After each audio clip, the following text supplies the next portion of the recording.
اہلا وسہلا مرحبا، اہلا وسہلا مرحبا۔ آئیے اب واحد تثنیہ جمع کے کچھ قواعد دیکھتے ہیں۔ تو یہاں پر ہم اس کے 3 قواعد دیکھنے والے ہیں۔ پہلا قاعدہ یہ ہے کہ تثنیہ اور جمع میں بڑھائے گئے نون کو نون اعرابی کہتے ہیں۔ یعنی ہم نے جو دیکھا کہ تثنیہ میں حالت رفعی میں الف اور نون زیر نہیں لگائے جاتے ہیں، اور حالت نصبی اور جری میں یا ساکن اور نون زیر نہیں لگائے جاتے ہیں۔ اسی طرح جمع مذکر سالم بناتے وقت حالت رفعی میں نون زبر نہ اور واو ساکن لگائے جاتے ہیں، اور حالت نصبی اور جری میں یا ساکن اور نون زبر نہ لگائے جاتے ہیں۔ تو ان تمام جگہ پر جو نون ہم نے بڑھایا ہے اس کو نون اعرابی کہتے ہیں۔ نون اعرابی اس کو اس لیے کہا جاتا ہے کہ یہ اعراب کی جگہ آتے ہیں۔ اس سے پہلے ہم نے بات کی کہ ہم الفاظ میں اعراب کو آخری حرف کے اعتبار سے دیکھا کرتے تھے، لیکن تثنیہ اور جمع میں ہم اعراب کو اس کے آخر کے الفاظ کے اعتبار سے دیکھتے ہیں۔ تو یہ جو نون ہے، چاہے وہ تثنیہ کا ہو چاہے جمع کا ہو، اس نون کی حالت ہم کو بتاتی ہے کہ یہ حالت نصبی میں ہے یا حالت جری میں ہے یا حالت رفعی میں ہے۔ اس لیے اس نون کو نون اعرابی کہا جاتا ہے۔ اس کے بعد دوسرا قاعدہ دیکھیں کہ صفت کو موصوف کے مطابق واحد تثنیہ یا جمع لایا جاتا ہے۔ ہم جب بھی کوئی موصوف کی صفت بیان کرتے ہیں تو موصوف اگر واحد ہے تو صفت کو بھی واحد بیان کیا جائے گا، موصوف اگر تثنیہ ہے تو صفت کو تثنیہ بیان کیا جائے گا، اور موصوف جمع ہے تو صفت کو بھی جمع بیان کیا جائے گا۔ یہاں اس کو مثال کے ذریعے یوں سمجھے کہ ہمارے پاس ایک اسم ہے معلم، اس کا مطلب ہے استاد، تعلیم دینے والا، اور صالح کا مطلب ہے نیک۔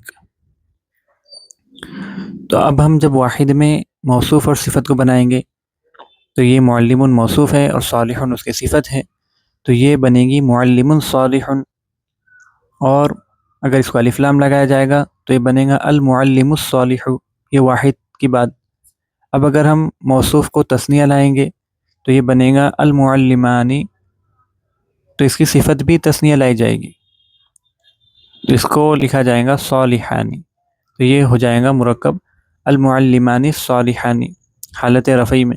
اور حالت نصبی اور جری میں آپ جانتے ہیں المعلمین الصالحین۔ تو جب یہ حالت نصبی و جری میں اس کا اعراب بدلے گا تو اس کو بھی اس کے مطابق لایا جائے گا۔ اسی طرح یہاں دیکھیں المعلمون، یہ معلم کی جمع ہے، اور یہ جمع مذکر سالم کے قاعدے کے مطابق لائی گئی ہے حالت رفعی میں، تو اس کی صفت بھی حالت رفعی میں آئی ہے، اور یہ بھی صفت بھی جمع میں آئی ہے المعلمون الصالحون۔ اور اسی طرح یہاں پر حالت نصب و جری کے قاعدے کے اعتبار سے المعلمین ہے، تو یہاں پر بھی صفت اسی حالت میں لائی گئی ہے المعلمین الصالحین۔ تو یہاں پر 2 باتیں سمجھیں کہ صفت موصوف کے مطابق واحد تثنیہ یا جمع لائی جاتی ہے، یعنی موصوف جس حالت میں ہوگا، یعنی موصوف واحد ہو تو صفت بھی واحد، موصوف تثنیہ ہو تو صفت بھی تثنیہ، اور موصوف جمع ہو تو صفت بھی جمع لائی جائے گی۔ اور دوسری بات یہ سمجھیں کہ موصوف جس حالت میں ہوگا حالت رفعی میں نصبی یا جری میں، صفت بھی اسی حالت میں لائی جائیں گی، جیسا کہ آپ نے ان تمام مثالوں میں اس پر غور کیا ہوگا۔ اسی طرح تیسرا قاعدہ یہ ہے کہ خبر کو مبتدا کے مطابق واحد تثنیہ یا جمع لایا جاتا ہے، یعنی ہم جب بھی کسی مبتدا کی خبر لکھتے ہیں تو اس کو بھی مبتدا کے مطابق واحد تثنیہ یا جمع لایا جاتا ہے۔ جیسے یہاں پر اسی مثال کے ذریعے سمجھ لیں کہ ہم نے کہا المعلم صالح، تو اب یہ موصوف صفت نہیں رہے گا بلکہ یہ ہو جائے گا کہ استاد نیک ہے، المعلم صالح۔ تو یہ جملہ اسمیہ بن گیا المعلم صالح، اور جب اس کا تثنیہ بنے گا المعلمان صالحان، کہ 2 استاد نیک ہیں۔ اسی طرح المعلمون صالحون، کہ بہت سارے استاد نیک ہیں یا 2 سے زیادہ استاد نیک ہیں۔ تو آپ یہاں پر دیکھیں کہ ہم نے جملہ اسمیہ میں مبتدا کو تثنیہ لیا تو اس کی خبر کو بھی تثنیہ لانا پڑا، اسی طرح مبتدا یہاں پر جمع آیا ہے تو اس کی خبر بھی جمع میں لائی گئی ہے۔ جو قاعدے کو سمجھے کہ خبر کو مبتدا کے اعتبار سے واحد تثنیہ یا جمع لایا جاتا ہے۔ اب آئیے اس کو قرآن کی کچھ آیتوں کے ذریعے اس کی مثال دیکھتے ہیں تاکہ یہ اور ہماری سمجھ میں آ جائے۔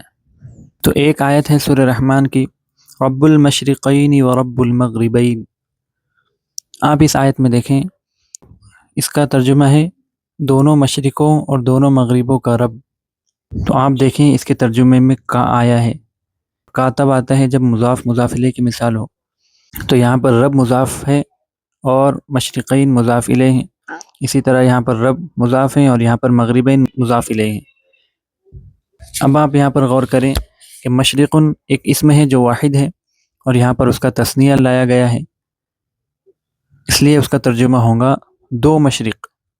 اسی طرح مغربن ایک لفظ ہے جو واحد ہے، یہاں اس کا تثنیہ لایا گیا ہے، اس کا ترجمہ ہوگا دو مغرب۔ تو آپ یہاں پر دیکھیں، ہم نے قواعد کے مطابق پڑھا ہے کہ مضاف الیہ ہمیشہ مجرور ہوتا ہے، مضاف الیہ ہمیشہ مجرور ہوتا ہے، اور یہاں پر یہ مضاف الیہ ہے مشرقین اور یہاں پر مغربین مضاف الیہ ہیں۔ تو اس کی مجرور ہونے کی علامت کیا ہے؟ تو ابھی ہم نے تھوڑی دیر پہلے دیکھا کہ تثنیہ کا قاعدہ یہ ہے کہ اگر حالت نصبی اور جری میں تثنیہ بنانا ہو تو یا ساکن اور نون زیر نی لگاتے ہیں، اور اگر حالت رفعی میں تثنیہ بنانا ہو تو الف اور نون زیر نی لگاتے ہیں، یعنی آنی اور عینی جو ہم نے ابھی پیچھے دیکھا۔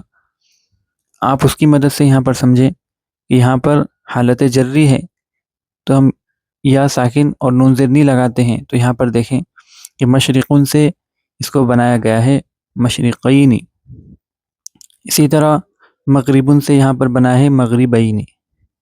اسی طرح ایک اور مثال دیکھیں، مرج البحرین یلتقیان، اس آیت میں بھی اللہ رب العزت نے دو سمندروں کی بات کی ہے کہ وہ دو سمندر جو آپس میں ملے ہوئے ہیں لیکن ان کا پانی آپس میں نہیں ملتا، یہ اللہ رب العزت کی قدرت سے ہے۔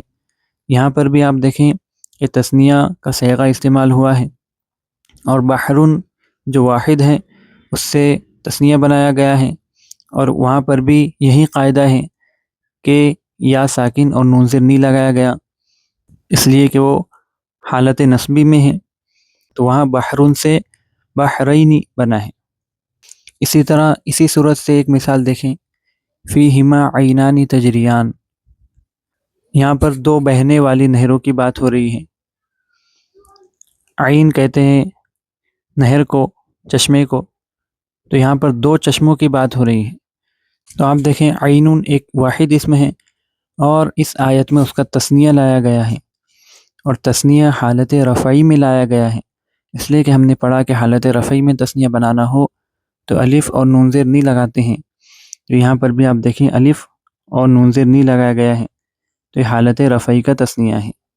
اب اس کا ترجمہ ہوگا دو نہریں، دو چشمے۔ تو یہ تو قرآن سے مثالیں ہوئیں، اس کے بعد آپ حدیث پاک سے بھی ایک مثال دیکھیں جو بڑی ہی مشہور حدیث ہے اور بخاری شریف کی آخری حدیث ہے، کلمتان خفیفتان علی اللسان ثقیلتان فی المیزان حبیبتان الی الرحمن سبحان اللہ و بحمدہ سبحان اللہ العظیم۔ یہاں پر آپ دیکھیں کہ کلمتانی کلمتن کا تثنیہ ہے اور یہ حالت رفعی میں لایا گیا ہے، خفیفتان خفیفتن کا تثنیہ ہے، یہ بھی حالت رفعی میں لایا گیا ہے، اسی طرح ثقیلتان یہ بھی حالت رفعی کا تثنیہ ہے، حبیبتان یہ بھی حالت رفعی کا تثنیہ ہے۔ تو اس حدیث پاک میں جتنے بھی الفاظ تثنیہ میں استعمال ہوئے ہیں یہ تمام حالت رفعی میں ہیں، اور جیسا کہ ہم نے ابھی قواعد میں دیکھا کہ صفت موصوف کے مطابق واحد تثنیہ یا جمع لائی جاتی ہے، تو آپ یہاں پر دیکھیں کہ خفیفتانی یہ کلمتانی کی صفت ہے تو کلمتانی تثنیہ ہیں، اس لیے صفت بھی تثنیہ لائی گئی ہے۔ اسی طرح ثقیلتانی یہ بھی کلمتانی کی صفت ہے، اس کو بھی تثنیہ لایا گیا ہے، اور حبیبتانی یہ بھی کلمتانی کی صفت ہے، اس لیے اس کو بھی تثنیہ لایا گیا ہے۔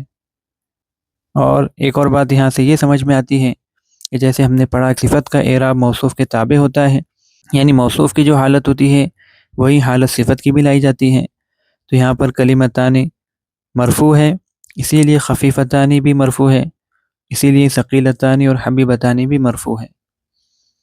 اسی طرح آپ جمع کی مثالیں دیکھنا چاہیں تو جمع مذکر سالم اور جمع مؤنث سالم، ان دونوں کی مثالیں اس آیت میں موجود ہیں۔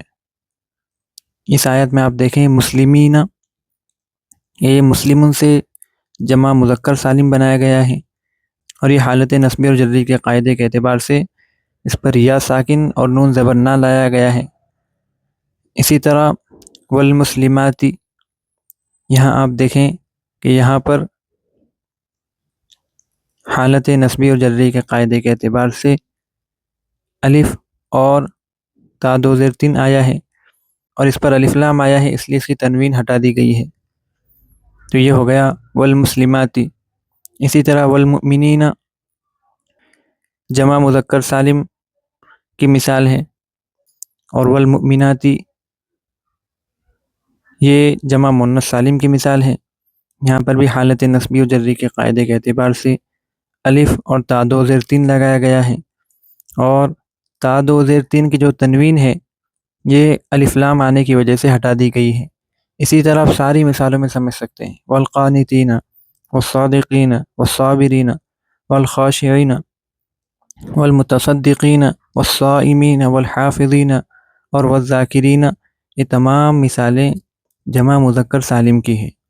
اسی طرح والقانتات والصادقات والصابرات والخاشعات والمتصدقات والصائمات والحافظات اور والذاکرات، یہ تمام مثالیں جمع مؤنث سالم کی مثال ہیں، اور یہ تمام حالت نصبی و جری کے قاعدے کے اعتبار سے آئے ہیں۔ اسی طرح ایک اور آیت دیکھیں، سورہ تحریم کی آیت ہے، اس آیت میں بھی آپ دیکھ سکتے ہیں کہ یہاں پر جمع مؤنث سالم لائی گئی ہے، اور جمع مؤنث سالم حالت نصبی و جری کے قاعدے کے اعتبار سے لائی گئی ہے، تو یہ بھی یہاں پر بھی آپ اس کی مثالیں دیکھ سکتے ہیں۔ اہلا و سہلا مرحبا، اہلا و سہلا